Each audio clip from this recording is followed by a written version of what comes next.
नमस्कार, आप देख रहे हैं न्यूज ब्रीफ। मैं हूं आपके साथ आशा सरमाल। चलिए शुरुआत करते हैं जम्मू कश्मीर से जुड़ी खबरों की। डिप्टी सीएम सुरेंद्र चौधरी ने भाजपा के विधायक आरएस पठानिया द्वारा उनकर अवैध खनन को लेकर लगाए गए आरोपों का करारा जवाब दिया है। डिप्टी सीएम ने कहा कि वे जम्मू कश्मीर की जनता के आगे जवाबदेही हैं और पठानिया के आरोपों का जवाब देना वह जरूरी नहीं समझते। उधमपुर में आज पत्रकारों के सवालों के जवाब में डिप्टी सीएम ने पठानिया द्वारा सेना पर लगाए गए आरोपों के लिए भी उन्हें खूब खरी खोटी सुनाई। तो उन्होंने फौज को भी कटघरे में खड़ा कर दिया है। तो पठानिया साहब कुछ भी कह सकता है, उसके लिए मैं कुछ नहीं है। वो कुछ क्या कहता है, मैं जवाबदेह लोगों के आगे हूँ। जिनका नाम आप ले रहे हो, मैं उनके आगे जवाबदेह नहीं हूँ, मैं लोगों के आगे हूँ। और लोग समझते हैं कि मैं नहीं कहता कि 100% माइनिंग रुकी है, लेकिन इतना जरूर कहता हूँ कि माइनिंग में बहुत ज़्यादा फर्क आया है। जो दिन दिहाड़े चलती थी वो बंद हुई। अब किस किस, अगर अब इन बातों पर जाओगे तो मैं ये भी खोल के दिखा दूंगा किस किस किस लीडर की रात को गाड़ियाँ चलती हैं। जब मैंने बंद की तो फिर वो भी चीखेंगे। इसलिए इन चीज़ों में मुझे मत बुलवाएं तो अच्छा है, मैं चुप रहूं तो अच्छा है। लेकिन मैं फिर भी कहता हूं कि इलीगल माइनिंग नहीं होनी चाहिए, इलीगल माइनिंग बंद होनी चाहिए। इसमें मुझे आप लोगों का भी सहयोग चाहिए, आप लोग भी मदद करें, पुलिस से भी पूछें, क्योंकि पुलिस का भी बहुत बड़ा रोल है इसमें माइनिंग रोकने में। इसमें डीसी साहब का भी बड़ा रोल है इसमें रोकने में। ये सारी चीज़ें एक और लोगों का, सोसाइटी का बहुत बड़ा रोल है। सोसाइटी जब तक अवेयर नहीं होगी तब तक नहीं, क्योंकि इलीगल माइनिंग से आज हमारी आबो हवा खराब हो गई है। आज ये देखिए बारिश नहीं हो रहा, पानी खत्म हो गया है। तो इसलिए इलीगल माइनिंग तो हम खुद चाहते हैं बंद हो, लेकिन एक बीमारी जो 10 साल से चल रही है उसको आपको रातों रात खत्म हो जाओगे, कभी नहीं होगी। तो लिहाजा लेकिन उनको कहिए थोड़ा संभल कर बोला करें। कल रात को खामखा वो फौज के ऊपर चढ़ गए। फौज हमारी बहादुर फौज है जिसने मुकाबला पाकिस्तान के साथ किया है। तो बीएसएफ के महानिदेशक दलजीत सिंह चौधरी ने आज पुंछ का दौरा किया। इस दौरान उन्होंने बीएसएफ और पुलिस अधिकारियों के साथ ही पाकिस्तानी गोलाबारी से प्रभावित गुरुद्वारा सिंह सभा और गीता भवन का दौरा कर वहां पाकिस्तानी गोलाबारी से हुए नुकसान का जायजा लिया। इस दौरान उन्होंने गुरुद्वारा सिंह सभा और गीता भवन की प्रबंधन समितियों के पदाधिकारियों से मुलाकात भी की। दलजीत सिंह चौधरी ने पुंछ के लोगों को आश्वासन दिया कि बीएसएफ हर हालात का सामना करने के लिए तैयार है और जम्मू कश्मीर पुलिस, सेना, केंद्रीय अर्धसैनिक बलों से तालमेल बनाए हुए हैं। पाकिस्तान अगर दोबारा कोई भी हिमाकत करता है तो उसे इसका मुंह तोड़ जवाब दिया जाएगा।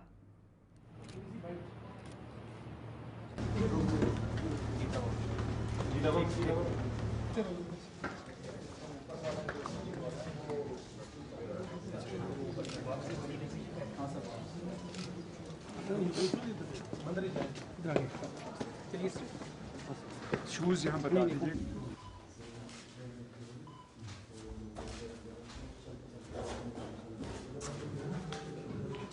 सर पहले डाक बैग दिखा देंगे सर, उसके बाद फिर प्राइस।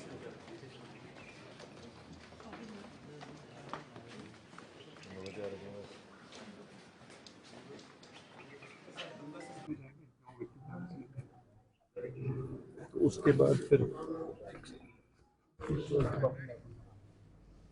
जम्मू कश्मीर प्रदेश कांग्रेस ने आरोप लगाया है कि भाजपा के नेता लगातार सेना के शौर्य पर सवाल उठा रहे हैं, लेकिन इसे विडंबना ही कहा जाएगा। इसकी हाईकमान अभी तक ऐसे नेताओं पर कोई कार्रवाई नहीं कर पाई है।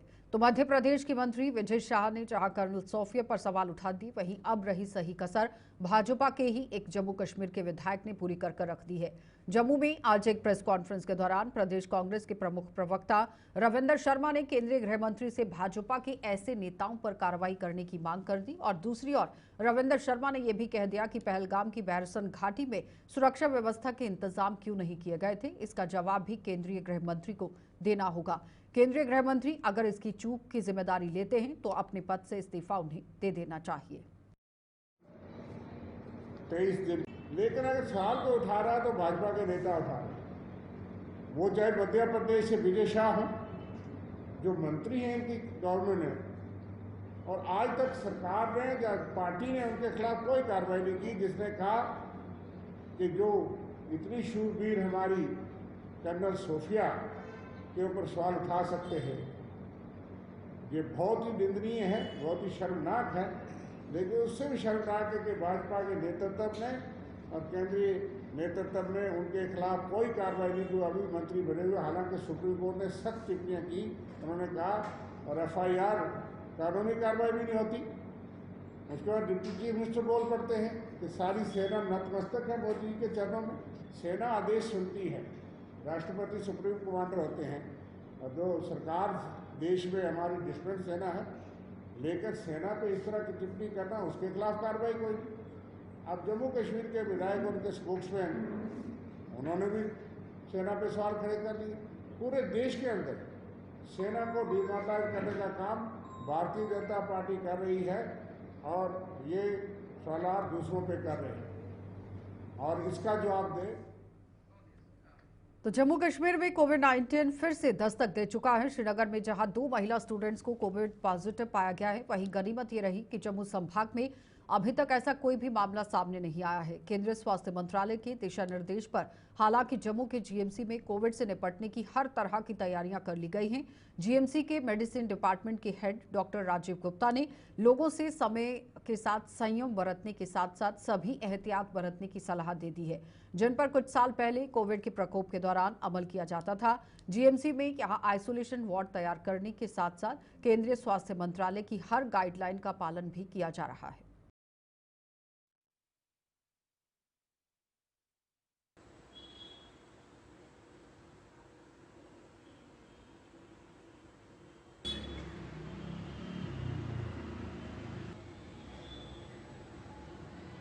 और हमारे इंडिया में भी पिछले 3-4 दिनों से केसेस की तादाद जो है 1000 से ऊपर हुई है, लेकिन फिर भी अभी तक जो हमारी ministry of health and family welfare ने टाइम टू टाइम जो एडवाइजरी जो है आती है वो आएगी, हमें गाइड करेगी हमें क्या क्या करना है।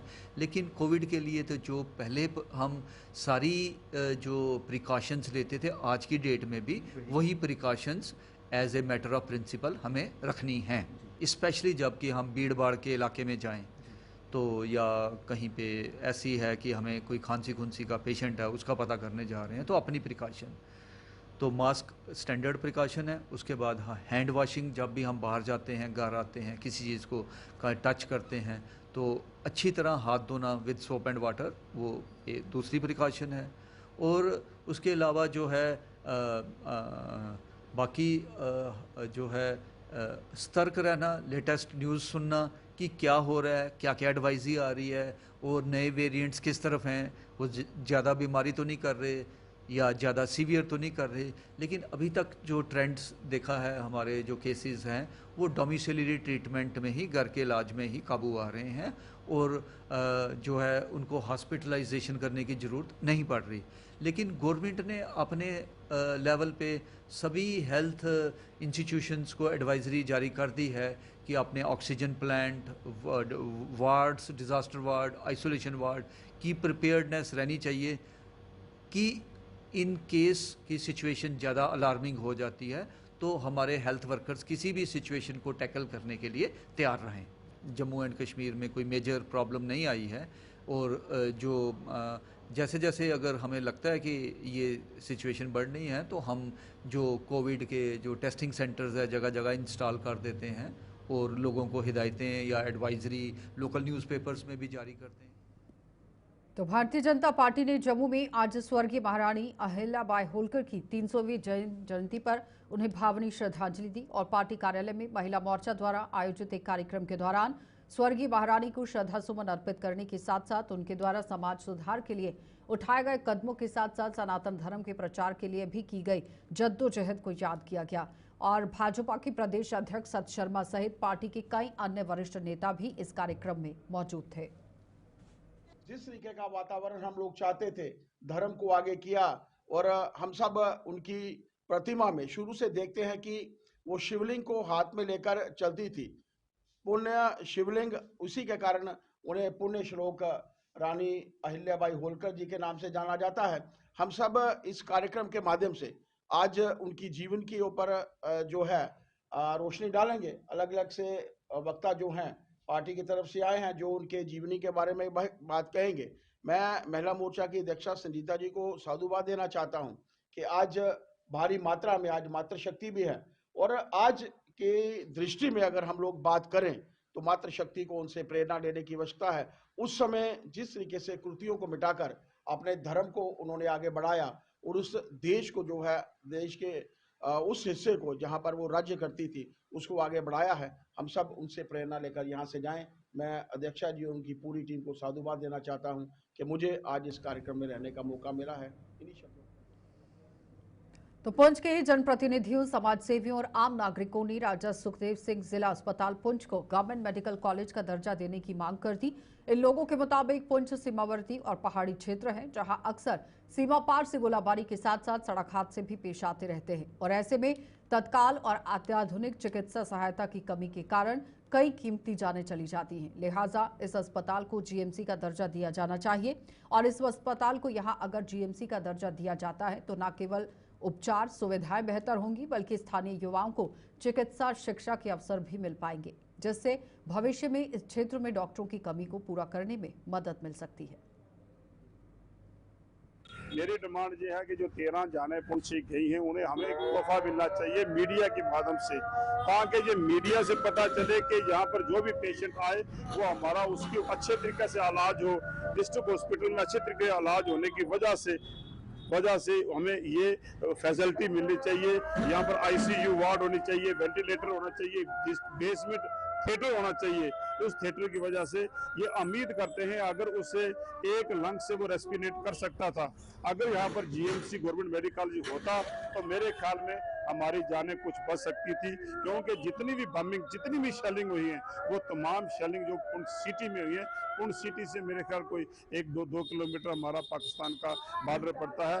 मैं आपकी माध्यम से यहाँ पर कल परसों मेरे ख्याल में कोई सेंटर का मिनिस्टर साहब भी आ रहे हैं, मेरे ख्याल MHA आ रहे हैं। हमें उन तक आवाज़ पहुँचाना चाहते हैं कि जम्मू 300 किलोमीटर है, रजौरी 150 किलोमीटर है, फार फ्लॉन्ग एरिया पहाड़ी इलाका है, पेशेंट को पहुंचाने तक हमें बहुत किल्लत होती है। तो यहाँ पर अगर गवर्नमेंट कॉलेज की फैसिलिटी दी गई तो मेरे ख्याल में हम उन जानों को भी बचा सकते हैं। आने वाले वक्त में भी हमें कोई कॉम्प्लिकेशंस आए हम ज़रूर उस पर उसको फैकल्टी को हम ज़रूर कर सकते हैं, ले सकते हैं। एक चीज़ हो रहा है कि डिस्ट्रिक्ट हॉस्पिटल में डॉक्टर जो हैं कई बार ट्रांसफ़र हो जाते हैं, वापस नहीं आ जाते हैं। गवर्नमेंट मेडिकल कॉलेज में जो अपॉइंट होता है वो वहाँ पर ही रहता है, वो इधर उधर जा नहीं सकता। इसीलिए हमारी डिमांड यही है कि यहाँ पर गवर्नमेंट मेडिकल बने तो हमारे लोगों की जान तहफ़्फ़ुज़ में। बहुत ज़्यादा कमी महसूस हुई जो एक जीएमसी है। जैसे जीएमसी हमारे पास रजौरी में है या जम्मू में है, ये पुंछ को हमेशा इग्नोर क्यों किया जाता है, जबकि बॉर्डर का इलाका है, ये पहाड़ी इलाका है, आए रोज़ यहाँ हादसा होते हैं, एक्सीडेंट होते हैं। पिछले दिनों में आपने देखा मीडिया ने पूरी चीज़ कवर की कि गोलाबारी से हमारा कितना नुकसान हुआ, कितनी कीमती जानें हमारे पुंछ की ज़ाया हुई, कितने मासूम बच्चे यहाँ के नुकसान हुए। अगर यहाँ पे जीएमसी होती तो हमारा कम से कम नुकसान होता, इतना ज़्यादा नुकसान, इतनी ज़्यादा डेथ्स हमारे पुंछ की नहीं होती। जैसे कि आपने देखा जो रजौरी में जीएमसी है वो भी सिर्फ नाम की है, वहाँ से भी जम्मू के लिए रेफर किया जाता है, वो जम्मू पहुँचता ही नहीं बंदा। जो लोरन और सार्जिया के इलाके से दूर दराज इलाके के लोग हैं, काफ़ी दूर इलाके के लोग हैं पुंछ में, जो पुंछ तक भी नहीं पहुँच पाते हैं, फिर जम्मू पहुँचना तो हमारे लिए बहुत ही बड़ा मुश्किल है। तो हमारी ये हुकूमत से गुजारिश है, चाहे हमारी यूटी सरकार हो चाहे मरकज़ी सरकार हो, हमें पुंछ के लिए एक जीएमसी दिया जाए ताकि यहाँ के लोग भी ये महसूस करें कि हम भी हिंदुस्तान के साथ जुड़े हुए हैं, हमें भी बराबर फैसिलिटी मिलती है मेडिकल हेल्थ सेंटर में। लेकिन उनमें से बहुत सारे जख्मियों की जानें बचाई जा सकती थी। इस कारण नहीं बचाई जा सकी कि हमारे यहाँ जो डिस्ट्रिक्ट हॉस्पिटल पुंछ है उसमें इतनी फैसिलिटीज़ नहीं है कि कोई भी आज तक आप देखिए ना यहाँ आईसीयू है ना ही यहाँ सीसीयू है। यहाँ ईएनटी के डॉक्टर यहाँ 2017 में यहाँ से रिटायर होके गए थे, आज तक नहीं लगा। सीटी स्कैन की मशीन यहाँ पिछले 20 साल से डिफंक्ट पड़ी हुई है, यहाँ वहाँ डॉक्टर नहीं आया। तो हमारी यही एक रिक्वेस्ट रहेगी, गुजारिश रहेगी सेंट्रल गवर्नमेंट से, स्टेट गवर्नमेंट से कि हम बॉर्डर पे रहने वाले लोग हैं, इस तरह की शेलिंग हमें फेस करनी पड़ेगी। अगर हमारे पास यहाँ अच्छी हेल्थ फैसिलिटी हो, यहाँ मेडिकल कॉलेज हो, अगर एक फुल फ्लैज मेडिकल कॉलेज हमारे पुंछ में बन जाए तो हम काफ़ी सारे लोगों की है समय रहते जो है जाने बचा सकते हैं। और मेरी गुजारिश रही कि जल्द से जल्द पुंछ के अंदर जो है डिस्ट्रिक्ट हेडक्वार्टर पे पुंछ सिटी के एडजाइनिंग में जहां अगर कुछ ऐसा कोई इंसिडेंट्स होता है, हम विद इन सेकेंड्स अपने लोगों को लेकर वहां पहुंच सकते हैं। पुंछ सिटी के अंदर जो हॉस्पिटल है इसको फुल फ्लैज जो है वो मेडिकल कॉलेज का दर्जा दिया जाए ताकि हम अपनी कीमती जाने जो है वो समय रहते बचा। तो मंडी के ही ब्लॉक मेडिकल ऑफिसर डॉक्टर रियाज जान सीमांत और दूरदराज क्षेत्र साब्जिया की उरीपोरा स्वास्थ्य केंद्र का दौरा किया है और दौरे के दौरान स्वास्थ्य केंद्र में दी जा रही चिकित्सा सुविधाओं और व्यवस्था का जायजा लेकर वहां पर तैनात डॉक्टरों और पैरामेडिकल स्टाफ को उचित दिशा निर्देश जारी कर दिए गए। उन्होंने बताया कि स्वास्थ्य विभाग लोगों को बेहतरीन चिकित्सा सुविधाएं उपलब्ध कराने के लिए निरंतर प्रयासरत है और वे हाल ही में सीमाओं पर हुई गोलाबारी के बाद व्यक्तिगत रूप से विभिन्न चिकित्सा केंद्रों का दौरा कर रहे हैं। अभी रिसेंटली जो शेलिंग हुई है, शेलिंग के बाद हमारा जो ब्लॉक मंडी है, इसमें जितने भी हमारे हेल्थ सेंटर जो बॉर्डर एरिया में पड़ते हैं, तो एक 1 बाय 1 करके मैं सभी में विजिट कर रहा हूँ मैं। तो उसी हवाले से मैं आज यहाँ पे उड़ीपुरा जो हमारा हेल्थ सेंटर है, ये बिल्कुल लास्ट में बिल्कुल बॉर्डर पे है ये हमारा हेल्थ सेंटर। तो यहाँ पे मैं वही देखने आया था और यहाँ पे मैं लोगों के साथ भी थोड़ा इंटरेक्ट मैंने किया कि इस दौरान में हमारी जो सर्विसेज रही, हेल्थ सर्विसेज, क्या वो ठीक रही और लोग जो है यहाँ के बिल्कुल सेटिस्फाइड हैं। उन्होंने कहा कि बिल्कुल अच्छा रहा साहब, लोग यहीं पे थे और अच्छा सिस्टम रहा ये। हम लोग देखिए कोशिश कर रहे हैं कि लोगों को ज़्यादा से ज़्यादा फैसिलिटीज़ जो हैं वो प्रोवाइड की जाएँ और हमारे जितने भी हेल्थ सेंटर्स हैं उसमें हर एक फैसिलिटी जो है अवेलेबल है। अगर कोई शख्स, अगर मान लीजिए कि यहाँ पे उड़ीपुरा जो है यहाँ पे आता है, अगर यहाँ पे जब उसको फर्स्ट एड दे के अगर उनको लगता है कि ठीक है, वो उसको वापस घर भेज देते हैं। अगर रेफरल की ज़रूरत है तो वो उसको यहाँ से PHC सावजियाँ या CHC मंडी भेजेंगे वो। उसके लिए हमारी जो एम्बुलेंसेज हैं 102, 108 राउंड द क्लॉक जो है सावजियाँ सेक्टर में वो अवेलेबल रहती है। मेरी उनसे यही हिदायत रही है कि आप बिल्कुल यहाँ प्रेजेंट रहिए, लोगों को देखिए, अच्छी तरीके से देखिए और ये लोग यहाँ पे प्रेजेंट रहते हैं। हमारे यहाँ पे जैसे जो हेल्थ सेंटर जो उड़ीपुरा का है, इसमें एक मिड लेवल हेल्थ प्रोवाइडर है हमारा और एक फार्मासिस्ट यहाँ पे है। तो जम्मू के मड़ ब्लॉक की IB के साथ सटे गांव के लोगों ने सरकार से बंकरों के निर्माण की मांग की है। लोगों के मुताबिक बंकरों की सुविधा न होने से उनकी जानें हमेशा सूली पर लटकी रहती हैं और हाल ही में पाकिस्तान द्वारा की गई गोलाबारी के दौरान भी उन्हें यहां से भागकर सुरक्षित जगहों पर शरण लेनी पड़ रही थी। और आपको बताते चले कि उपराज्यपाल के सामने भी अपनी इस मांग को रखा गया था, लेकिन उपराज्यपाल से उनकी ये मांग जल्द से जल्द केंद्र सरकार तक पहुंचाने की भी मांग है ताकि बंकरों के निर्माण की प्रक्रिया शुरू की जा सके। लोगों ने यह भी बताया कि पाकिस्तान जैसे आतंकी मुल्क पर भरोसा नहीं किया जा सकता, वो कभी भी अपनी औकात पर उतर सकता है, लिहाजा उनकी ये मांग जल्द से जल्द पूरी की जानी चाहिए। बात ऐसे है कि तकरीबन ये जो हमारा तिरगाली गांव है, ये लास्ट गांव है, बॉर्डर का लास्ट गांव है और इधर हमेशा फायर, जब भी थोड़ा तनाव होता है हमेशा फायर वगैरह होता रहता है। तो हमें ये बहुत परेशानी है कि जब फायर होता है, छोटे आर्म का फायर होता है, तभी हमारे गांव में आ जाता है। तो हमें बहुत दिक्कत होती है कि जब हमारे बच्चे हैं या बूढ़े बुजुर्ग लोग हैं, उनको आगे पीछे करने की बहुत दिक्कत आती है। तो एक तो प्रशासन ने हमारा इधर कोई बैंकर वगैरह कुछ नहीं बना रखा है। हम प्रशासन से ये मांग करते हैं कि जो हमारा लास्ट गांव है, कम से कम इधर तो हर गांव घर में बैंकर बनना चाहिए। अगर वो नहीं है तो कम से कम आधे थोड़ा मदद तो बननी चाहिए। फायरिंग होता है तो कोई रिश्तेदार में चले जाता है, कहीं आगे चला जाता है, कहीं पीछे चला जाता है। पर ऐसा है अभी जो फायरिंग होता है ये तो जम्मू तक चला जाता है, तो कहाँ जाना है। तो हम यही पर बार बार गवर्नमेंट से प्रार्थना करते हैं या रिक्वेस्ट करते हैं कि हमारे इधर बैंक वगैरह बनाए जाएं, ताकि जब कोई फायर शायर हो तो हम अपना मगर सेव कर सकें। तो बंकर सर देखो, आप फायरिंग फूरिंग आपके सामने, बचाव के लिए बंकर तो चाहिए ही। जब फायरिंग फूरिंग होती है, छोटे छोटे बच्चे और जो बुजुर्ग वगैरह हैं, उनको शिफ्टिंग के लिए रातों रात परेशानी होती है। आए टाइम पता नहीं पाकिस्तान का कब कर दे कब नहीं। सर जहाँ से शिफ्ट होते हैं, पहले तो हम भेज देते थे जम्मू में, तो अब आपको पता है कि उनकी रेंज भी ज़्यादा हो गई है। अब तो जम्मू में भी ब्लास्ट हो रहे हैं। अब डर यही है कि लेके कहाँ जाए उनको, तो बंकर तो कंपलसरी चाहिए ही चाहिए। मतलब भी लाओ 1500-1600 ਜਿਹੜਾ परिवार ਜਿਹੜੇ ਸਾਰੇ ਜਿਹੜੇ ਲੋਕ ਜੀਵਿਤ ਹੈ ਰਹਿੰਦੇ ਨੇ ਚੜਗਾਲੀ ਗ੍ਰਾਂ 'ਚ बैंकर एक नहीं है। अस LG अगे प्रशासन अगे इ'यै मांग करने आ। अस बार्डर दे लोग रहने वाले आ। जेल्लै असें नित फायरिंग होंदी है, असें पिच्छे जाना पौंदा है, बड़ी मुश्किलात आउंदी है। एड्डा बड्डा ग्रां होने ना ते इत्थै इक बैंकर भी है नहीं। असीं गौरमेंट अगे इ'यै अपील करना चाहने आ, LG मनोज सिन्हा अगे इ'यै अपील करना चाहने आ असें कि जेह्ड़े ज़्यादा कोला ज़्यादा बैंकर दित्ते जान। ਜਿਹੜੀ घट्ट कोला घट्ट साढ़ी 1500 नफरी ਜਿਹੜੀ साढ़ी इत्थै रैंह्दी है, ਇਹ कम से कम असें 20-25 ਜਿਹੜੇ बैंकर थ्होई जान, सिर खट्टने सप्पने दी जगह मिली जा। अस LG प्रशासन अग्गें इ'यै मांग करने आ, जोर शोर कन्नै इ'यै मांग करने आ, असें जल्दी कोला जल्दी जेह्ड़े बैंकर बनाई दित्ते जान। तो LG अग्गें यही प्रशासन करते हैं। बड़ा गाँव है हमारे सुहागड़ी पंचायत में, जो सबसे बड़ा गाँव है, जहाँ 1500-1600 लोग रहते हैं। तो कम से कम 900 बोर्ड है, जहाँ तो पब्लिक तो छोटे भी आते हैं बीच बच्चे 7 साल के, 8 साल के, 15 साल के, 17 साल के, वो भी जाते हैं 1500-1600 लोग रहते हैं। लेकिन गांव में एक ही बैंकर भी नहीं है, तो जब लड़ाई लगती है तो 1500-1600 लोग कहाँ भाग के जाएंगे। लोग को अपने घरों में भी छोटा मोटा कर लेते हैं आगे पीछे थोड़ा दे, और कहाँ बैंकर तो कोई नहीं है खास है। बैंकर आज तक तो कोई है नहीं। इतना बड़ा गांव है हमारे सुहागनी पंचायत में, सबसे ये बड़ा गांव है, तो आज तक कोई इधर बैंकर नहीं है। तो इसलिए हम मनोज सिन्हा से अपील करते हैं जी, हमारे गांव से ज्यादा बैंकर दिए जाए।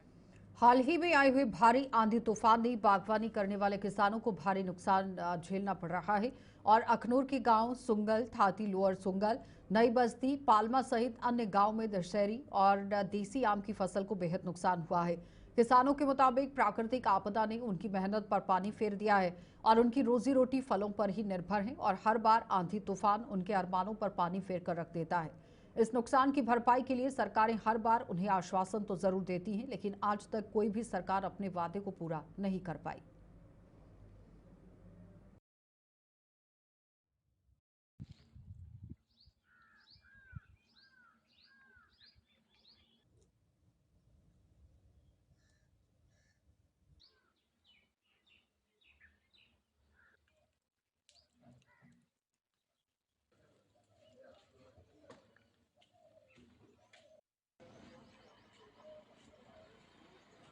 बाकी ये है कि असें आखने कि सरकार अग्गे कि कुछ ना कुछ मुआवजा दिता जाए। जेह्ड़े जिमीदार बेचारे जेह्ड़े पूरा साल मेहनत करदे ने अंबें दी, यानी कि एह्दा यानी कुछ ना कुछ जेह्ड़ा यानी कि मिलना चाहिदा यानी, क्योंकि अंब जेह्ड़ा 100 बिच्चा यानी 80% जेह्ड़ा अंब डिग्गी चुके दा और खराब होई चुके दा। बाकी जेह्ड़ा कुछ भी सर एह्दा हुण केह् नहीं मिलना, लास्ट कुछ भी नहीं रैंह्दा यानी पिच्छे। सर कोई नहीं यानी ये कुछ लोकें जेह्ड़ा आपे लेता यानी चुके यानी आपे गै यानी चुनेआ ते लेता यानी मंडी, जम्मू वाली मंडी नरवाल यानी, मगर उत्थे सर इक जां 2 रुपये बिकेआ कि इ'यां नहीं बिकेआ या कुछ भी, उत्थे भी इ'यां नकादरी होई। क्योंकि कोई भी चीज़ है बिना जेल्लै इन्ना ज़्यादा अंब डिग्गे दा हा, ओह्दे यानी कि बपारी अग्गें चुकना नेहा, क्योंकि चार बगैरा भी कच्चे अंब दा बिल्कुल नहीं पौंदा यानी जिन्ने देर ओह् सिकड़ा ओह्दा त्यार नहीं होदा होऐ। कन्नै ते अंब बी एह् दशहरी माल्टा यानी ओह् देसी अंब दा जेह्ड़ा चार फिर भी पै जांदा, लेकिन एह्दा अंब जेह्ड़ा चार नहीं पौंदा यानी ओह्दा कोई भी मतलब कुछ नहीं मिलेआ नहीं, ओह् जेह्ड़ा कराया भाड़ा नहीं बापस होया नहीं। इ'यै अपील है कि यानी कि हर जेह्ड़ा जिमीदार है, फार्मर है, उसी यानी कि एह्दा जेह्ड़ा अंबें दा जेह्ड़ा मुआवजा देना चाहिदा यानी जिस स्हाब दे जिन्ने चलो एह्दे बूह्टे न यानी कि असें इ'यै गल्ल आखना। लेकिन एह्दे च भी सरकार दी इक नाकामी है कि कोई प्रशासन दा बंदा नहीं इत्थै तक्कर आया नहीं, दिक्खन भी नहीं आया कि चलो इंदा भी नुकसान होए दा इक जिमीदारें दा, चलो दिक्खना भाई कुछ ना कुछ यानी उंदा इक सहारा होंदा यानी। मगर सर एह्दे असें इ'यै आखने कि गौरमेंट भी कोई इ'यां सुत्ती दी गै नहीं, कोई इस पास्सै कोई ध्यान नहीं दित्ता है। सर कोई नहीं आया, नेईं हार्टिकल्चर डिपार्टमेंट एग्रीकल्चर कोई भी नहीं आया इधर तक नहीं आया, दिक्खन तक नहीं आया नहीं। इ'यां जरूर बिच बारे टूर लगदे नहीं, हार्टिकल्चर दा कोई भी डायरैक्टर बगैरा भी केईं बार आंदे जम्मू तो, हूँ इत्थै HO अखनूर भी है सर, लेकिन कोई बंदा अजें तक इत्थै ग्राउंड लेवल कोई नहीं आया नहीं भाई किन्ना नुकसान होए दा, केह् होए दा, कोई आकलन वगैरह कुछ नहीं होया सर।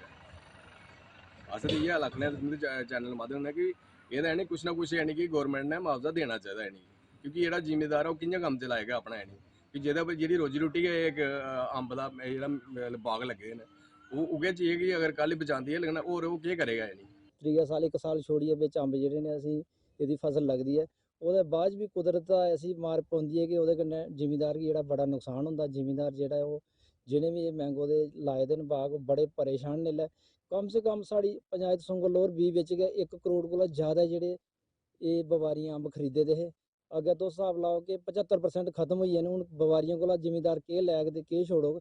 तो इस करियै अस चाह्न्ने आं कि सरकार कोई ना कोई साढ़ी मदद जरूर करै, कोई एह्दा हल कड्ढेआ जा कि जिमीदार गी जेह्ड़ा कोई राहत मिले। डिपार्टमेंट ने सर कोई सुध बुध नहीं लेई है, ना कोई इत्थै दिक्खन आया है। तो अस चाह्न्ने आं कि अपील करगे डिपार्टमेंट गी एह्दे पर कोई इनिशिएटिव लैता जा, कि साढ़े कंढी दे जेह्ड़े जिमीदार न ओह् बड़े मार्जिनल फार्मर न, एड्डे बड्डे बड्डे फार्मर है नहीं, जित्थै भी इ'नें आर्चर्ड लाए दे न आर्चर्ड उप्पर गै डिपेंड न। तो इंदी बड़ा ज़्यादा जेह्ड़ा नुकसान होया है, अस चाह्न्ने आं कि कोई डिपार्टमेंट एह्दे पर इनिशिएटिव लै, एह्दा कोई असेंगी थोड़ा राहत दित्ती जा, कोई राहत पैकेज जेह्ड़ा ओह् दित्ता जा। सरकार अग्गें बी अस अपील करगे कि जिमीदार जेह्ड़ा बड़ा परेशान है, अगर इ'यै स्हाब रेहा तो फिर बड़ी माड़ी कंडीशन जेह्ड़ी है जिमीदार दी होई जाग। फिर